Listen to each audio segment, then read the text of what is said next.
Welcome back to Jersey Matters. There is a bill in Trenton right now that would expand the statute of limitations on sexual assault. And helping to lead the charge is my next guest. Patricia Teffenhart is Executive Director of the New Jersey Coalition Against Sexual Assault. Thank you so much for being here. I really appreciate it. So what would this bill do exactly? Well, currently in New Jersey, we have a 2-year civil statute of limitations for sexual assault, which is really not congruent with what we know about the impact of this crime, the lifelong traumatic impact it has on survivors, and it's really incongruent with our no criminal statute of limitations.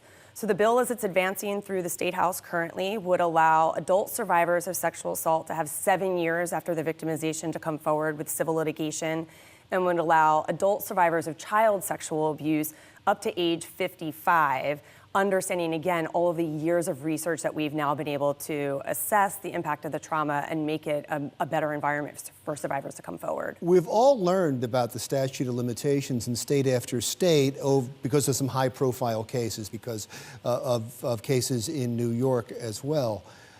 And it seems like they're longer in those states. You know, 80% of states have made some kind of change in their statutes of limitations since the Spotlight reporting came out in 2014 in Boston. Some states had really low criminal statutes of limitations, they've expanded them. Some have had low civil statutes of limitations and they're expanding them. And we haven't done anything in New Jersey. To our credit, we didn't have a criminal statute of limitations. We haven't had one since the 90s.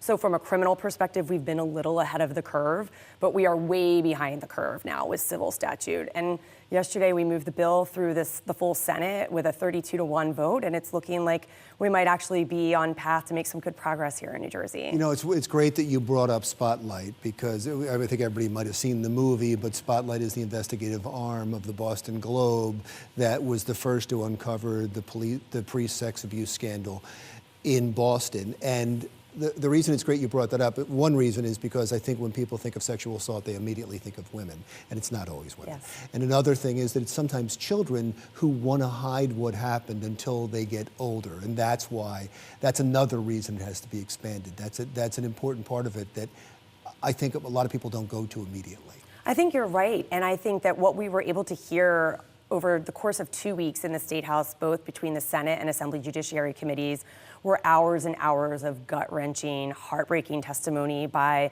adult survivors, a lot of them survivors of clergy abuse. Some of them were parents whose children had killed themselves in response to the trauma that they'd experienced. So the impact was horrific. The legislators that bore witness to those testimonies really expressed a lot of compassion and an emotive response to hearing multiple hours of really hard stories.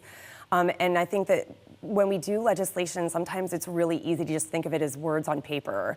When you can hear the stories of the people who will be impacted by the work that we can do together, I think it's easier to change the hearts and minds of policymakers. Do you see any problem with it going through the legislature and being signed by the governor at this point? I will never count my chickens until they're hatched. I think, we've been fighting for this bill for well over a decade. Senator Vitale has been a huge champion for this bill for a very long time, even when it wasn't politically popular. I think the climate has shifted in a way that allows me to think we might actually be able to see this one through this time. But until we actually make it through that assembly and get the governor's signature, I will still be doing all of the hard work we have to do to count the votes and get all the support that we need. I want to shift to another topic. You testified at the Katie Brennan investigative hearings. Yes. Katie Brennan is a woman who works for the Murphy administration and says that the man that she is accused of raping her was also hired, even though she told the administration what happened. Yes. You've been through all the testimony? Yes. What do you take from it?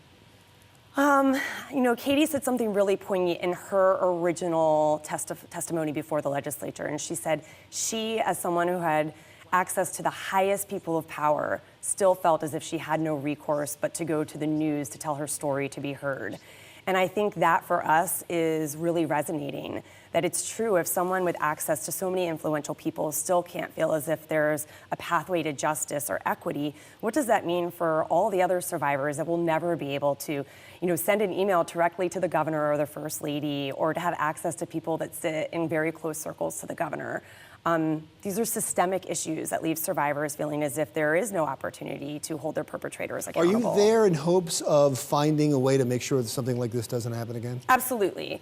I delivered 18 pages worth of prepared opening statement when I testified, full of different types of policy reform I think we should be exploring in New Jersey.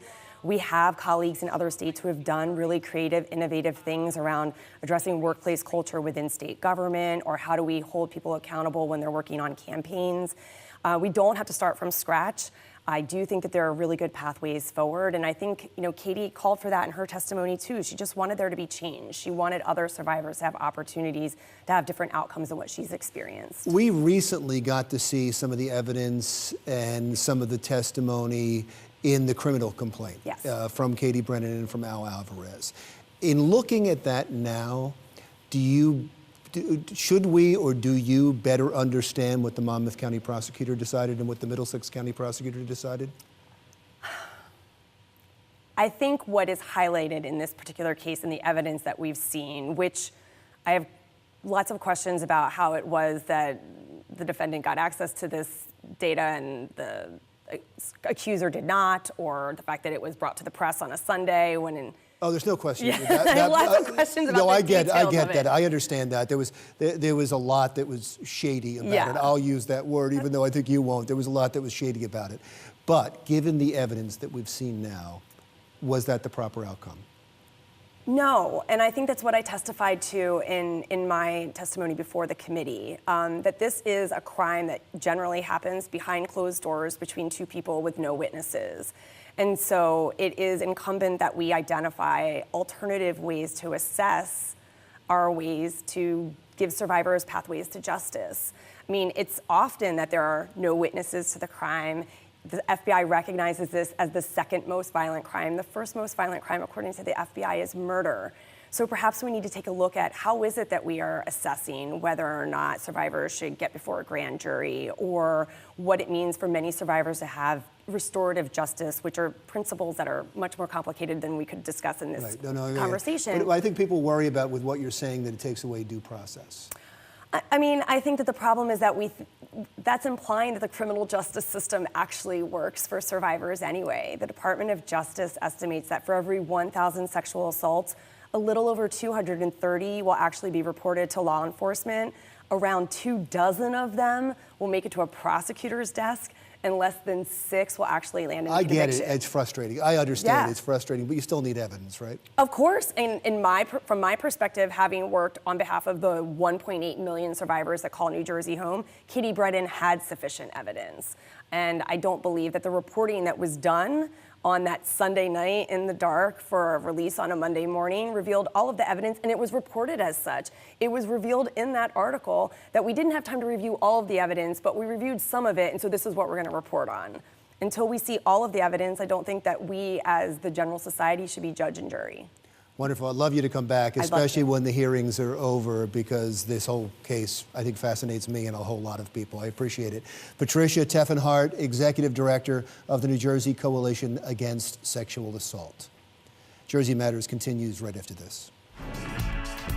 Still to come on Jersey Matters, the proponents of the recreational marijuana bill says it's not over yet. We'll explain when we come right back.